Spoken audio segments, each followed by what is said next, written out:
Ungkapan Pendeta Bakhiro tentang Nabi Muhammad ketika ikut berdagang pamannya Abu Thalib. Ketika Nabi Shallallahu Alaihi Wasallam tinggal bersama pamannya, selain mengembala kambing, Nabi Shallallahu Alaihi Wasallam juga ikut berdagang Abu Thalib untuk membantu meringankan pamannya. Suatu ketika Nabi Shallallahu Alaihi Wasallam berusia 12 tahun, Abu Thalib membawa Nabi Shallallahu Alaihi Wasallam berdagang ke negeri Syam. Mereka pun melakukan perjalanan menuju negeri Syam. Mereka sampai di sebuah tempat namanya Busra, masih wilayah negeri Syam dan merupakan ibu kota Hauran. Saat itu keadaan negeri Syam merupakan negeri Arab yang mengadopsi undang-undang Romawi. Di negeri inilah mereka bertemu seorang pendeta yang bernama Pendeta Bakhiro. Ketika Abu Thalib dan Nabi Shallallahu Alaihi Wasallam tiba-tiba Pendeta Bakhiro langsung menghampiri Nabi Shallallahu Alaihi Wasallam.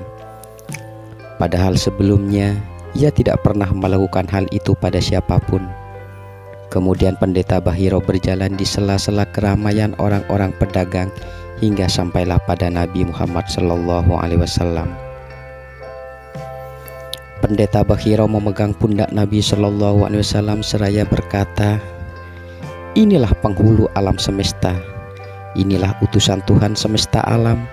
Ia diutus sebagai rahmat bagi semesta alam. Bagaimana Anda tahu tentang hal itu?" tanya Abu Thalib dan para kaum pemuka lainnya.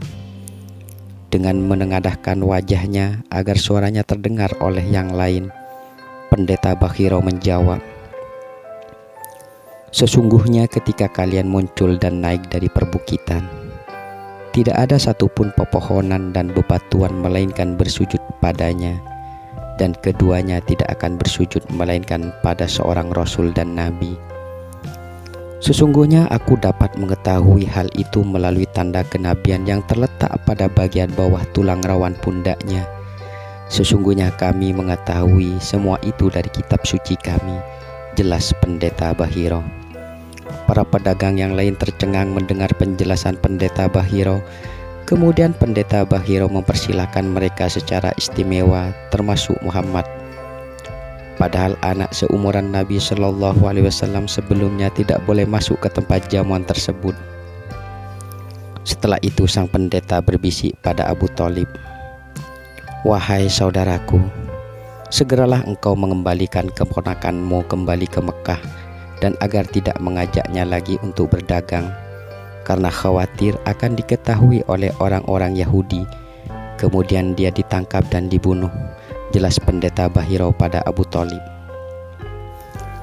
Abu Thalib bergegas buru-buru membatalkan untuk melanjutkan berdagang hari itu dan segera membawa Nabi Shallallahu Alaihi Wasallam kembali lagi ke Mekah, sebab dia tidak ingin terjadi apa-apa dengan ponakannya. Mereka pun kembali ke Mekah dengan perasaan khawatir.